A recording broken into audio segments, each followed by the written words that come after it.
সমালোচনাও আছে, থাকবেই। শিবিরের সাথে আছে রক কাটার সমালোচনা।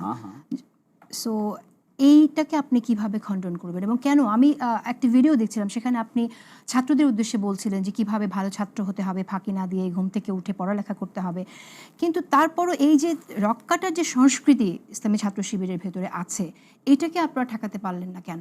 এখনো কেন এটা চলমান আছে? দেখুন, 15 বছরে একটি ঘটনা দেখাতে পারবেন? লাস্ট 15 ইয়ার্স কদিন আগের ঘটনা আছে কোথায় দেখান? আমি আপনাকে সোর্স বলে দিচ্ছি, আপনি একটু চেক করে নেবেন। যদি বের করেন the source, then I will give you counter source. দেখেন, তারপরে রিজয়েন্ডার আছে, ওই খবরের রিজয়েন্ডার দেখতে পাবেন। আপনি যে খবরটির কথা বলছেন, দ্যাট আই আন্ডারস্ট্যান্ড।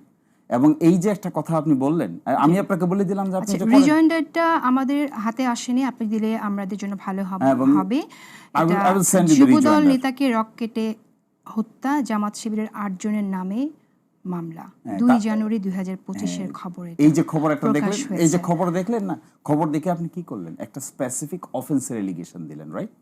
তাহলে স্পেসিফিক অফেন্সের এলিগেশনটা এন্ড অফ দ্য ডেতে কি প্রমাণ হলো? You have to wait for that. Otherwise আমি আপনার বিরুদ্ধে এমন এলিগেশন দিয়ে দিব, that will be prove true.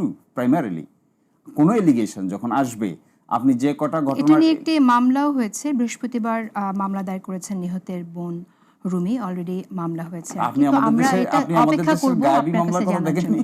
আমাদের দেশের হাজার হাজার মামলা দেখেননি? দেখেছেন তো নিশ্চয়ই, আমিও দেখেছি, আপনিও দেখেছেন, তিনিও দেখেছেন। কোনটা সত্য কোনটা মিথ্যা জুনায়েদ সাকি আপনি বলবেন আমাদেরকে, এটা এই ক্ষেত্রে আসলে কিভাবে ক্লারিফাই করতে দেন আগে, then go for other options. What you need, আপনি যখন একটা এলিগেশন কারোর বিরুদ্ধে করবেন, what is the basis of the allegation? আপনি করলেন, এন্ডটা কি হলো?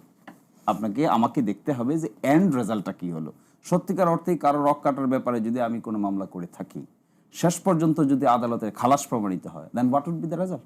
এর আগে আপনি মিডিয়া ট্রায়াল করে ফেললাম আমি একজনকে। না, এটা তো ঘটনাটা প্রকাশিত হয়েছে, সেটা তো আপনি মিডিয়া ট্রায়াল বলতে পারেন না। এটা তো প্রকাশিত হয়েছে, ঘটনা প্রকাশিত হয়েছে। আপনি বলছেন যে এটা মিথ্যা তথ্য প্রচারিত হয়েছে। রিজয়েন্ডার পাঠ্যপুস্তক উল্লেখ করেননি, এবং rejoinder I will send you the rejoinder, এবং ওই রিজয়েন্ডারের এগেইনস্টে তারপরে আর কোনো সংবাদ প্রকাশিত হয়। এছাড়াও কিন্তু আরো অনেক অভিযোগ আছে, অতীতেও এসেছে। ইসলামী ছাত্র শিবিরের বিরুদ্ধে রক কাটার অভিযোগ অতীতেও এসেছে। আমি এটাই বলছি আপনাকে, যে পার্টিকুলার ঘটনার কারো যদি সুনির্দিষ্ট অভিযোগ থাকে, এই অভিযোগ যদি প্রমাণিত হয়, সার্টেনলি দিস ইজ ব্যাড। কোনো ব্যাড জিনিসকে গুড বলার কালচার তো আমার দায়িত্ব না, আপনারও দায়িত্ব না, ওনারও দায়িত্ব না। If it is bad, particular লোকের কোনো অ্যাক্টিভিটি যদি ব্যাড হয়, অফেন্স হয়, সার্টেনলি ইট ইজ ব্যাড। এটাকে সাফাই গিয়ে এটাকে গুড করা তো আপনার দায়িত্ব না। কিন্তু আমি যেটা বলবো, আমি তো ছিলাম এই সংগঠনের দায়িত্বে একবার, আমি আমার এক্সপিরিয়েন্সে, আই ওয়াজ ইন 2009, এই এক্সপিরিয়েন্স আমি কখনো দেখি নাই যে অর্গানাইজেশনাল ডিসাইড করে এগুলো করা হচ্ছে, অর্গানাইজেশনাল কাউকে ইনস্ট্রাকশন দেওয়া হচ্ছে এটা করো কিংবা করবা না। কিন্তু ঘটে যাচ্ছে, হয়তো সেক্ষেত্রে আপনারা পরবর্তীতে জানছেন এবং অ্যাকশন নিচ্ছেন, বা আপনারা, তাহলে আপনাকে সুনির্দিষ্ট আসতে হবে কোথায় কোন ঘটনা ঘটেছে, এন্ড রেজাল্ট কি হলো, এটা বাইর করেন, স্ট্যাটিস্টিক্স বাইর করে দেখতে পাবেন যে শুরুতে যে এলিগেশনটা মিডিয়া ট্রায়ালের কারণে দেওয়া হয়েছে, এন্ড অফ দ্য ডেতে কি হয়েছে, then you will have an exact answer. ধন্যবাদ আপনাকে।